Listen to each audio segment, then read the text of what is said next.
Magandang araw sa lahat! Ngayon nga ay ibigay po natin ang game schedule na magaganap po sa March 12, 2024 sa PVL All-Filipino Conference 2024 Preliminary Round. Kaya syempre bago po ang lahat, huwag niyo naman pong kalimutan mag-like, comment, and subscribe and pa-hit the notification bell para lagi po kayong updated sa aking mga bagong video about sa volleyball dito sa Pilipinas. Kaya syempre huwag na po nating patagalin pa, ito na po ang game schedule. March 12, 2024, Tuesday, first game, 4 p.m.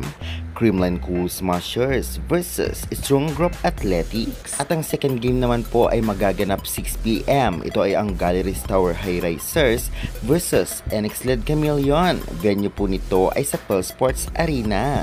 Mapapanood po ninyo ito ng live sa One Sports or One Sports Plus. Meron din po sa Google. Search nyo lamang po pvllive.ph. Medyo huli lamang po ng konti, ngunit napakalinaw at buo ang video.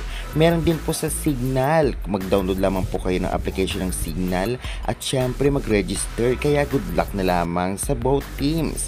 Ating ang pag-usapan ang posibleng maging kaganapan sa game day na ito. Unang magtatapatan ang dalawang team na ito, ang napakalakas na Creamline versus ang bagong team na Strong Group Athletics. Alam naman natin na tiyak na magiging mahirap to sa team na SGA dahil makakarap nila ang defending champion na napakalakas at still undefeated sa ngayon. Para makasabay ang bagong team na ito ay talaga namang dapat sabayan nila ang galing sa opensa at depensa ng defending champion. At mali natin bilog ang bola, kaya good luck na lamang sa both teams. Sunod naman na maghaharap ang Galleries Tower High Risers versus NX-led Chameleon. Kung ating mapapansin sa standing ay hindi nagkakalayo ang dalawang team na ito, kaya magiging bardagulan at match ang dalawang team na ito, kaya naman good luck na lamang sa both teams. Kitang-kita naman natin na medyo marami ring halos parehas, may mga pasok sa kanilang team na mga veterans player, kaya magiging kasabik-sabik ang game na ito. Kaya guys, sa tingin ninyo, sino-sinong team o ano-anong team kaya ang mananalo?